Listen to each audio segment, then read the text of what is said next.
I know that we are all watching the end of this outstanding film at our own pace, so we might not be completely finished. We are going to start our roundtable now. The nice thing about YouTube is you can stop it and watch the end of it, and we will be able to let you watch it again and again and again as much as you like. But first, I want to let's all give Behind on Rent a virtual cheer. Let's see those hands. That's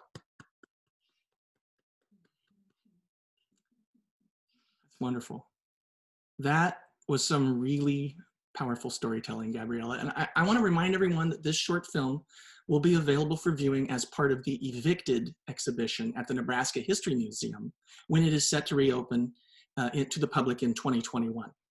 For more information on that, you can go to history.nebraska.gov/museum. Let's turn to the second part of our program now, okay? To introduce our panel, I would like to introduce my friend Isabel Salas. She is a community organizer with the South of Downtown Community Organization. You may have noticed Isabel in the film discussing the causes and effect of eviction on neighborhoods and communities. She's joined by Gabriella, our filmmaker, and Mindy Rush Chipman, director of the Lincoln Commission on Human Rights. After some opening comments, we'll get to our Q&A. And for our audience, feel free to drop questions in the chat. We do have a limited amount of time, so we might not get to all the questions, but we'll share some information with you at the end about how we'll get to your questions after the show is over. So as our limited time allows, we'll get started. Isabel, take it away. Hi, everyone. Yeah, I'm trying to hold it together right now because we see these stories every day. We see them every day, and I've just been super honored and grateful for all of the work that the Tenant Assistance Project does because it has made such a profound impact even before when it was formalized. Just going into the courtroom and observing the eviction court process, it just drastically changed when there were people who were watching, just people who were just hanging out and watching what was going on. And even that had a drastic effect on how the tenants felt, how the judge conducted their business, and how the landlords would behave themselves, the attorneys representing landlords or property owners behave themselves. So anyway, we're here to talk. So I just wrote up a question for Gab, who's a phenomenal storyteller. And so Gab, I know that a little bit towards the end of March, right when the coronavirus was really hitting our community, we met at eviction court even before the TAP started. And we met with someone that you had connected with, a woman named Sonia, and we saw her go through her eviction court process. And it was super just emotionally taxing and overwhelming, and such a vulnerable experience to go up there and see how our court conducted business without her having legal representation, and how tenants like Sonia had to stand up there by herself and defend herself. And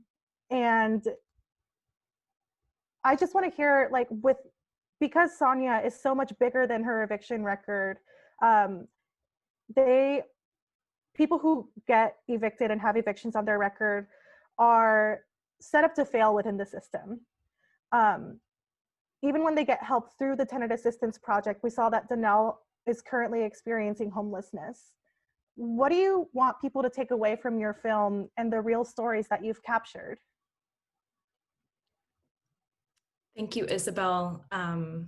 That means a lot that you said all that. And I guess, when I approach any project as a storyteller, my goal is to help tell people's stories with dignity, and with their full humanity. And so with Behind on Rent, I wanted to help humanize this issue of eviction, which is typically a very dehumanizing process. And so we really tried to challenge these narratives around eviction, that it's always the fault of the tenant, or that they deserve to be evicted, and so forth. And you'll notice in the film that we don't really ever talk about why someone was evicted. And that was kind of intentional, because hopefully by the end of the film, you feel as a viewer that it doesn't really matter why someone was evicted. Being homeless in the middle of a pandemic isn't good for anyone. And so we decided to look at more of these legal barriers and systemic inequalities in the history of evictions, from landlord-tenant law to racial segregation and redlining, and all of these inequalities that would lead to someone being evicted. And so my hope for this film is that viewers not only have a deeper empathy for people who are experiencing housing insecurity or homelessness, but also that viewers are able to better understand like what evictions have to do with them, right? So instead of seeing eviction as some faraway problem that is happening somewhere else, why should people care about it here? And what does it matter to our community in Nebraska? And so I think with the pandemic, what we're really seeing is we're seeing the interconnectivity and intersectionality of these issues.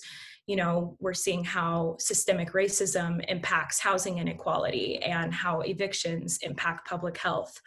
And so hopefully this film allows viewers to draw a clearer connection between this right to be housed and this need that people have right now during the pandemic to remain housed, juxtaposed with the challenges our community is facing in defeating this virus. And the reality is that if we can't keep people housed, then we may not be able to defeat the coronavirus. And so while the CDC moratorium does put some protections in place for renters, it is expiring in a matter of days. And that's kind of the note that we're left with at the end of this film. As a viewer, there's some real urgency around this issue, and I hope that viewers will be called to act on that.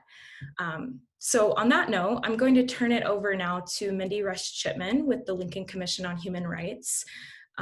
Mindy has been closely involved with the issue of eviction since before the pandemic started. She was one of the key figures in helping initiate the Tenants Assistance Project. Mindy, thanks so much for being here today. I'm wondering if you could talk a little bit about some of the challenges you've come up against, over the past 9 months during the pandemic, navigating this legal system of evictions.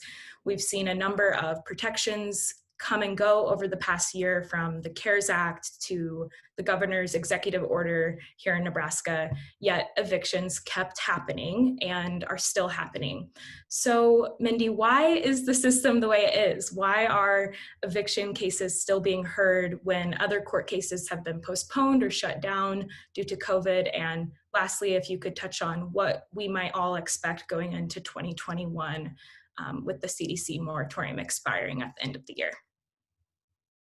Yeah, those are all great questions. And I think a lot of the answers came directly from Donnell and Jamel and Professor Ryan Sullivan and Lori Heerdell. The system's not set up to be a necessarily fair system. And I think Donnell said it best, it is about the almighty dollar. Ryan Sullivan talks about the Landlord-Tenant Act. It's archaic, and it does have an imbalance of power that favors the property owner. It's not a coincidence that the property owner has the funds to be able to access legal representation in eviction hearings then. So then we're left in a scenario where you have the tenant and the property owner set up to engage in the adversarial court system, but the tenant has no access to legal counsel. Oftentimes in Nebraska, an eviction proceeding can be started without the tenant actually receiving notice. There can be constructive or alternate notice given. And so tenants, they might not even know that there's an eviction hearing happening. And then you talk about the different protections that have been kind of patchworked together during the coronavirus pandemic. And that's great, it's a start, it's better than nothing. But these protections also give tenants a false sense of hope that maybe they do have some protections and they're actually supposed to stay and shelter and be safe in their home. And what we found is that leads to tenants not showing up to the eviction hearing, even if they did have notice. You mentioned a really hot topic right now, and that's the CDC eviction moratorium that's been in place. It's set to expire, like you mentioned, in just a couple of days on December 31st. And while the CDC eviction moratorium hasn't been perfect, we can attest that there have been numerous families being evicted here in Lincoln on a daily basis, even during the moratorium. It was something. And there is conversations that there may be a stimulus package that would extend the CDC moratorium another 30 days. But again, it's not enough. It's only 30 days, and lots of folks are going to still fall through the cracks.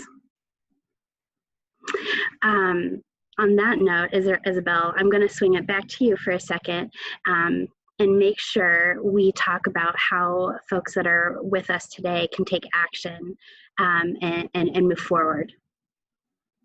Yeah, that's, thank you so much, Mindy. And I just want to point out, like, as we're talking about this, there are 22 eviction cases up at eviction court in Lancaster County next week. So it's still happening. And so I just wanted to put that out there to, like, there's 22 families or individuals like Donnell and like everyone else in the film. As far as getting involved, I mean, the biggest thing is just knowing that this is an issue and bringing it home for people, educating yourself on the Landlord-Tenant Act and what it does and what it doesn't do. So because of the way that it's written, like Mindy said, the eviction proceedings have to continue legally. They aren't able to be stopped like almost every single other type of court hearing and court case within our court system. The other thing that I would urge people to do is to get involved with the Tenant Assistance Project. Steve dropped in the link here in the chat. And so the Tenant Assistance Project, even if you're not an attorney, you can help do outreach to tenants beforehand and try to at least make contact with them by either knocking on their door or by giving them a call and saying, hey, please show up to your eviction hearing. What happens when you don't show up is you just get evicted.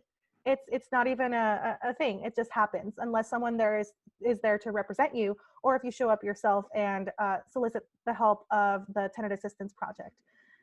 So you can sign up to help us and to help our team make sure that tenants know and are aware and show up to their eviction hearing, which makes such a big difference in the outcome. And then the last thing that I would urge everyone to do is to just keep tabs on your local government and your state government and what they're doing to resolve issues related to eviction or related to tenants' rights and renters' rights. The legislative session is starting on January 6th, 2021. And we're hopeful that there are some changes there that will come up that will balance the scales in our systems. And so this isn't to say that we're hoping to, you know, turn everything over and give control of private property to the people, but our system right now is so imbalanced, like you saw in the documentary. And telling your senator, hey, this is something that I care about, and this is something that I would actually I would like to see as important and a high priority for our community, especially because of the coronavirus and the instability that that's caused. So keep tabs on your legislature, keep tabs on your local government, and then just that knowledge is so much power. Thanks so much, everybody, for your questions. So far, some very thoughtful questions in the chat. I wanted to address one from Cassie and Josh that a couple people have seconded. Panel, they'd love to hear one of you discuss the shortcomings of the CDC moratorium, which of course was mentioned at the very end of the film. That label, of course, moratorium, makes it sound like evictions weren't and aren't happening. As Isabel mentioned, they are happening. We know that's simply not true, that Josh and Cassie write. Can you talk a bit about why that is? And we are monitoring to see what the next relief package might be if a moratorium is going to be extended as well. So far, no news on that, but you know, by the time we end, there may be some news from Congress on that. Does anybody want to tackle that one? I can start, Steve. I think Cassie and Josh are right on point. The word moratorium gives a misleading impression that evictions have stopped, and that's not the case. The CDC moratorium has simply given tenants an affirmative defense to use to prevent the eviction from actually occurring through the court process. Only a certain number of tenants can even take advantage of that affirmative defense, and that is, assuming that they're going to actually know about the eviction, be well enough to attend the court hearing, and all of these other factors. They have to sign a declaration where they attest that they make under a certain amount of money, they've jumped through all these other hoops, and they've applied for resources, and they've made all of these action steps, and that the eviction is based off the failure to pay rent. We've seen in the courtroom that evictions are initiated for lots of reasons. Landlords have the power to start eviction proceedings, not just because somebody's behind on rent. They can start them for lots of reasons. And so what we've seen increasingly more and more every week is that a landlord is circumventing the intent of the CDC moratorium and starting eviction proceedings, not because of failure to pay rent, but another reason, whether it's they just want to terminate the lease because they're not getting rent, or whether it's a different alleged lease violation that feels to be more of a stretch. But it seems like the more the moratorium goes on, the more creative landlords are getting to still evict people, even though we're in the middle of a pandemic. Yeah, I just want to follow that up, Mindy, and I just want to hit on it again, just so that everyone is clear. If you are on a month-to-month lease or no lease, in which your lease automatically reverts to a month-to-month lease in this under the Landlord-Tenant Act, your landlord can evict you for any reason or for no reason at all, which is what we're seeing a lot of, is folks who have month-to-month leases. And like Mindy said, the landlords are getting creative, and also within our state statute, we don't have just violating the lease isn't the only reason that a landlord can evict you. They can also evict you at the end of your lease, which is that month, for absolutely no reason at all, just because they want to end the lease, and they just have to give you that notice of 30 days.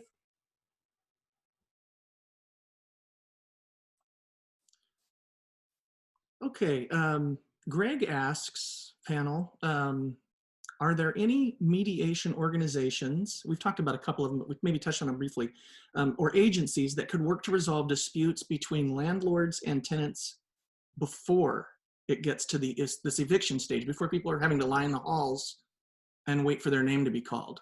How do we prevent that from happening, and who's doing that good work? I feel like Greg is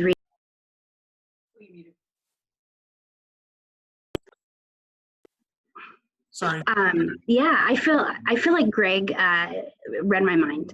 An eviction diversion program, which includes more notification provided to tenants and mediation, is what we need. And there are agencies and there's volunteers that can engage in that mediation process, and they can provide those services. We know we can meet that need. Like Isabel mentioned, the Tenants Assistance Project was a grassroots collaborative effort, and we all used our community resources that already existed in the community to try to meet this need. We can do the same by providing mediation or alternative dispute resolution methods to keep, through mediation. Y'all know this, it leads to mutually beneficial outcomes for both the tenant and the property owner. So this is definitely something, all the things Isabel mentioned you doing, contacting your elected representatives, the decision makers here in Lincoln, Lancaster County, encourage eviction diversion, encourage mediation requirements. They're happening in communities across the country, and they can happen here as well. We have a question from Susan. Mindy, I don't know if you can read that. So a couple of years ago, Senator Matt Hansen introduced and passed a bill to lengthen that notice to quit, to lengthen that notice that they have that the eviction is going to happen. And please correct me if I'm wrong here, Mindy. And so it used to be 3 days. And Senator Matt Hansen got it extended to 7 days. So now that tenant is supposed to have those 7 days before the eviction proceedings move forward. So that's a really interesting question, Susan. I'm not sure what happened there. So Isabel, I think what we've seen as we've been volunteering in the eviction court is that landlords are using outdated notice forms, because it used to be a 3-day notice for residential evictions for failure to pay rent, and now it's 7 days. So if a landlord did in fact use an incorrect notice, then that is grounds to have that action dismissed. It's a valid defense that tenant needs to have. And so our call to action is for anybody that's working with community members that are facing the threat of eviction. You need to reach out for legal assistance as soon as possible. The tenant assistance program, amazing. Like, it's an amazing effort, but it's the last minute, last resort option. Folks should be calling Legal Aid of Nebraska as soon as there's threat of that eviction proceeding. And so I would encourage this individual to reach out to Legal Aid of Nebraska as soon as possible. Now, there are other type of eviction, forcible entry and detainer actions that could be based off a 3-day notice. So the most important thing that we can let folks know is just call Legal Aid of Nebraska so you can get that legal advice and know what your rights are and know what your next step should be. Guys, we probably have time for one more question. And one viewer, Benjamin, keyed on something Isabel said in the movie about earning a living wage. This seems to be the situation in any city in the United States where wages are flat, but rents are going like this. And we continue to see that gap. People are making basically the same living wage that they made 20 years ago, but rents are not what they are 20 years ago. So anybody want to kind of expound on that? I mean, that's a tough nut to crack in the last 3 minutes that we have. But does anybody have any further thoughts on that? Is that where it starts? I'll take it really quickly. So I think I was saying that because that's an argument that's used to deflect on the importance of tenant rights. Folks will focus on the wage instead, and then like there's no action happening on it. So it's really a deflective argument. But yes, we cannot expect folks to earn enough money to have housing stability in the first place if our wages are stagnant and our rents keep going up. So the Housing and Urban Development Federal HUD defines housing cost burden as folks who are spending more than 30% of their income on rents. And what we found in Lincoln specifically is that either almost half or about half of folks who are renters are spending more than that 30% of their income on their housing, which includes utilities too. And so we can't expect folks to be able to save up money if they are already spending too much money on their housing. And it's a very cyclical situation that we found ourselves in, where like we can't make enough money, so we're always scrambling and living paycheck to paycheck, and our wages aren't doing anything, and also our housing costs just keep growing and growing. And it's really frustrating to see, because I don't know how people are expected to avoid evictions when this is the circumstances that they've been given. Guys, we have reached our 3 o'clock hour. I want to thank the panelists for coming today, offering their thoughts. I want to thank everybody who came today to listen and learn and watch this and be moved and inspired by Behind on Rent. We'll be saving the chat of this event, so we'll work to get answers to any questions or comments that we weren't able to address in our time today. It looks like we got to most of them, but if there are a few, we'll go back through and make sure we address them. So look for some information on that, probably in your inbox early next week. I really want to thank you again for your time and your focus on this Friday afternoon, this beautiful Friday afternoon. If you haven't yet, be sure to visit speakuplnk.org. This film lives there in 4 parts, as does a lot of information and resources about housing and housing affordability and eviction and living wages and all of those things that are all bundled up in this conversation.